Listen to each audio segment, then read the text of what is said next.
Next, we are going to discuss about isotonic solution.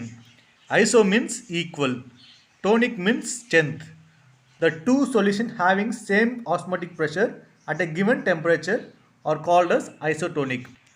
ஒரு குறிப்பிட்ட டெம்பரேச்சரில் டூ சொல்யூஷனுக்கும் சேம் ஆஸ்மாட்டிக் ப்ரெஷர் இருந்துச்சுன்னா அது வந்து ஐசோடோனிக் சொல்லுவாங்க. When such a solution separate by a semi-permeable membrane, solvent flow between one to the other, either direction is same. The two solution having the same osmotic pressure is called as isotonic solution. Such a solution separated by the semi-permeable membrane. The two solution are separated by the semi-permeable membrane. இந்த இதுதான் semi-permeable membrane. The solvent flow in and out of the either direction. Both the direction. Solvent வந்து இன்சைட்லையும் flow ஆகும், out சைட்லையும் flow ஆகும். either direction. Same amount of flow ஆச்சுன்னா அது வந்து isotonic solution. The net solvent flow between the two isotonic solution is 0. Net solvent na total solvent flow between the two isotonic solution. எவ்வளோ வந்து solvent வந்து உள்ளுக்கு வருதோ அந்த அளவுக்கு சால்வெண்ட் வந்து வெளியே போகும். அப்போது நெட் சால்வெண்ட் ஃப்ளோ வந்து எவ்வளோ இருக்குன்னா ஐசோடோனிக் சொல்யூஷனுக்கு வந்து 0வாக இருக்கும். இது வந்து ஐசோடோனிக் சொல்யூஷனுடைய டயக்ராம். ப்ளூ கலர் எது ரெப்ரசென்ட் பண்ணால் சால்வெண்ட் ரெப்ரசென்ட் பண்ணுது, ரெட் கலர் வந்து எது ரெப்ரசென்ட் பண்ணால் சொல்யூட் வந்து ரெப்ரசென்ட் பண்ணுது. இங்கே வந்து வெளியும் சால்வெண்ட் அண்ட் சொல்யூட் வந்து இருக்கும். எவ்வளோ வந்து சொல்யூட் அண்ட் சால்வெண்ட் வந்து வெளியே வருதோ அந்த அளவுக்கு சொல்யூட் அண்ட் சால்வெண்ட் வெளியே இருக்க சொல்யூட் அண்ட் சால்வெண்ட் உள்ளுக்குள்ளே போகும். அப்போது நெட் ஃப்ளோ வந்து 0வாக இருக்கும். The osmotic pressure of the blood is equal to the 7 atm 37 degrees Celsius. Blood cell உடைய osmotic pressure வந்து எதுக்கு ஈக்குவல்னா 7 atmosphere at 37 degrees Celsius. The intravenous injection has same osmotic pressure as the blood isotonic with the blood. What is mean by intravenous injection? Intravenous is nothing but the medicine that sent directly to the veins. Intravenous injection உடைய osmotic ப்ரெஷரும் blood செல்லுடைய osmotic ப்ரெஷரும் same ஆச்சுன்னா செல் வந்து damage ஆகாது. ஏன்னா இன்ஜெக்ஷனை வந்து அந்த solvent வந்து எந்த அளவுக்கு உள்ளே வருதோ அந்த அளவுக்கு உள்ளே இருக்க சால்வெண்ட் வந்து வெளியே போகும். அப்போது செல் வந்து டேமேஜ் ஆகாது. Hypotonic. Hypo means below, tonic means strength. The intravenous injection solution are too dilute, that is hypotonic. The solvent from outside the cell will flow into the cell and cell will expand and cell will cause burst. Consider this is a blood cell. Blood cell அந்த intravenous injection வந்து two dilute ஆச்சுன்னா அந்த blue colour வந்து solvent அது வந்து dilute ஆச்சுன்னா என்ன ஆகும்னா the solvent flow into the cell. இந்த சால்வெண்ட்லாம் என்ன ஆகும், உள்ளுக்குள்ளே போகும். அப்போது அந்த செல் வந்து என்ன ஆகும், எக்ஸ்பேண்ட் ஆகும். எக்ஸ்பேண்ட் ஆகிறதுனால அந்த செல் வந்து ஒரு குறிப்பிட்ட ஸ்டேஜுக்கு அப்புறம் பஸ்ட் ஆகிடும். பஸ்ட்டுனா வெடிச்சிடும். இதுதான் அந்த டயக்ராம். இந்த சால்வெண்ட் மாலிகுல் வந்து சால்வெண்ட்ஸ்லாம் உள்ளே போகுது. உள்ளே இருக்க பிளட் செல்ஸ்லாம் என்ன ஆகுது, எக்ஸ்பேண்ட் ஆகி லாஸ்ட் ஸ்டேஜ் என்ன ஆகுதுன்னா பஸ்ட் ஆகிடும். Hypertonic. Hyper means above, tonic means strength. The intravenous solution is too concentrated. The solvent molecule will flow out of the cell. The cell will become sink and die. The injection is too concentrated. அந்த intravenous injection வந்து too concentrated இருந்துச்சுன்னா உள்ளுக்குள்ளே blood செல்லுக்குள்ளுக்குள்ளே இருக்க solvent வந்து என்ன ஆகும், solvent flow out of the outside of the cell. உள்ளுக்குள்ளே இருக்க சால்வெண்ட் வந்து என்ன ஆகும், வெளியே வந்துடும். வெளியே வந்துச்சுன்னா அந்த பிளட் செல் வந்து என்ன ஆகும், சிங்க் ஆகும். சிங்க்னா சுருங்கும் and it will tie. Next, we are going to discuss about reverse osmosis process. Reverse osmosis process is also called as RO process. Before that, we are going to discuss about osmosis process.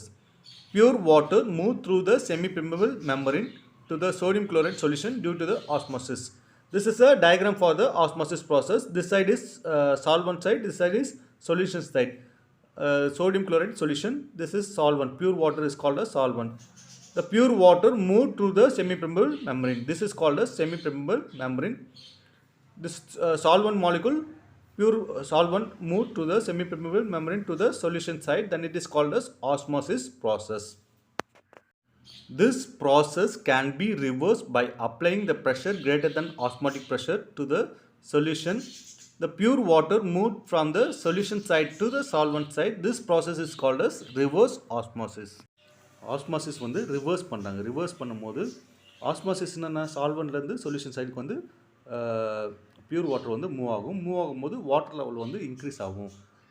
இவங்க வந்து என்ன பண்ணுறாங்கன்னா osmotic ப்ரெஷரை வந்து apply பண்ணுறாங்க. Osmotic ப்ரெஷர்னால் இந்த solvent வந்து solution சைடுக்கு வராமல் தடுக்கிறதுக்கு அப்ளை பண்ணுற ப்ரெஷர் தான் ஆஸ்மாட்டிக் ப்ரெஷர்.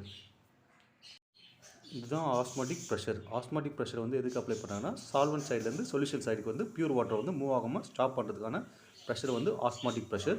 இந்த ஆஸ்மாட்டிக் ப்ரெஷருக்கு விட அதிகமான ப்ரெஷர் வந்து அப்ளை பண்ணுறாங்க. அப்படி அப்ளை பண்ணும்போது pure water move from the solution side to solvent side. இங்கே வந்து பியூர் வாட்டர் வந்து சோடியம் குளோரைட் சொல்யூஷன் சைட்லேருந்து பியூர் வாட்டர் வந்து சால்வெண்ட் சைடு வந்து பாஸ் ஆகும் to the semi permeable membrane. This process is called as reverse osmosis. Reverse osmosis process in which solvent pass through a semi-permeable membrane in opposite direction to the osmosis when hydrostatic pressure is greater than the osmotic pressure. இது வந்து osmosis. ஆஸ்மாசிஸ்னால் solvent வந்து semi permeable membrane வழியாக solution சைடுக்கு வந்து move ஆச்சுன்னா அது வந்து osmosis process. இந்த ஆஸ்மாசிஸ் ப்ராசஸ்க்கு வந்து ஆப்போசிட் டைரெக்ஷனில் வந்து சால்வெண்ட் வந்து பாஸ் ஆச்சுன்னா அது வந்து ரிவர்ஸ் ஆஸ்மாசிஸ். இது வந்து இங்கே வந்து சால்வெண்ட் வந்து சொல்யூஷன் சைடில் இருக்க சால்வெண்ட் வந்து சால்வெண்ட் சைடுக்கு வந்து மூவ் ஆச்சுன்னா அது வந்து ரிவர்ஸ் ஆஸ்மாசிஸ். இந்த ரிவர்ஸ் ஆஸ்மாசிஸ் எப்படி அப்ளை பண்ணுறாங்கன்னா ஆஸ்மாட்டிக் ப்ரெஷர். ஆஸ்மாட்டிக் ப்ரெஷர்னால் ஆஸ்மாசிஸ் ப்ராசஸில் சால்வெண்ட் சைட்லேருந்து சொல்யூஷன் சைடுக்கு வந்து சால்வெண்ட் வந்து மூவ் ஆகாமல் ஸ்டாப் பண்ணுறதுக்கான ப்ரெஷர் வந்து ஆஸ்மாட்டிக் ப்ரெஷர். இந்த ஆஸ்மாட்டிக் ப்ரெஷர் வந்து அதை விட ஹை ப்ரெஷர் வந்து அப்ளை பண்ணுறாங்க. எக்ஸ்டர்னல் ப்ரெஷர் வந்து அப்ளை பண்ணுறாங்க. அந்த ப்ரெஷருக்கு பேர் ஹைட்ரோஸ்டாட்டிக் ப்ரெஷர். இந்த ஹைட்ரோஸ்டாட்டிக் ப்ரெஷர் வந்து அப்ளை பண்ணும்போது இங்கே வந்து சொல்யூஷன் சைடில் இருக்க சால்வெண்ட் வந்து ஃப்ரெஷ் வாட்டர் வந்து எது வழியாக பாஸ் ஆகும்னா செமி பெர்மியபிள் மெம்பரேன் வழியாக பாஸ் ஆகி சால்வெண்ட் சைடுக்கு வந்து மூவ் ஆகும். அந்த ப்ராசஸ் பேர் reverse osmosis process. Reverse osmosis is used to desalination of sea water and purification of drinking water. What is meant by desalination? Desalination is nothing but removal of salt from the sea water, and it is called as desalination. This reverse osmosis process is used for the desalination, removing the salt from the sea water, and also used for the purifying of drinking water. நம்ம குடிக்கிற தண்ணி mineral water வந்து என்ன process இருக்குன்னா RO process. ஆர்ஓனா reverse osmosis process. Reverse ஆஸ்மாசிஸ்னா desalination, removing of salt from the sea water and purification of drinking water. Drinking water வந்து purify பண்ணுறதுக்கு ப்ராசஸ் பேர் reverse osmosis process. When a pressure higher than the osmotic pressure is applied on the solution side, sea water, the water molecule move from the solution side to the solvent side through the semi-permeable membrane. What is meant by osmotic pressure? The pressure must be applied to the solution to stop the influx of the solvent, to stop the osmosis process through the semi-permeable membrane. Osmotic pressure. Osmotic pressure வந்து solvent வந்து solution side வந்து move ஆகாமல் stop பண்ணுறதுக்கான pressure வந்து osmotic pressure. அந்த osmotic ப்ரெஷரை விட higher pressure வந்து அப்ளை பண்ணுறாங்க. அது வந்து எக்ஸ்டர்னல் ப்ரெஷர். அது வந்து எக்ஸ்டர்னல் ப்ரெஷர் என்ன சொல்லுவாங்கன்னா ஹைட்ரோஸ்டாட்டிக் ப்ரெஷரை வந்து அப்ளை பண்ணுறாங்க. அது வந்து ஆஸ்மாட்டிக் ப்ரெஷரை விட அதிகமான ப்ரெஷர் வந்து ஹைட்ரோஸ்டாட்டிக் ப்ரெஷர். எங்கே அப்ளை பண்ணுறாங்கன்னா சொல்யூஷன் சைடில் வந்து அப்ளை பண்ணுறாங்க. இந்த சைடு வந்து சொல்யூஷன் சைடில் வந்து ஹைட்ரோஸ்டாட்டிக் ப்ரெஷர் வந்து அப்ளை பண்ணுற போது இந்த water molecule, pure water molecule வந்து சால்வெண்ட் வந்து எங்கே மூவ் ஆகும்னா சொல்யூஷன் சைட்லேருந்து சால்வெண்ட் சைடுக்கு வந்து மூவ் ஆகும். எது வழியாக பாஸ் ஆகும்னா செமி பெர்மியபிள் மெம்பரேன் வழியாக பாஸ் ஆகும். அந்த ப்ராசஸ் பேர் ரிவர்ஸ் ஆஸ்மாசிஸ் ப்ராசஸ்.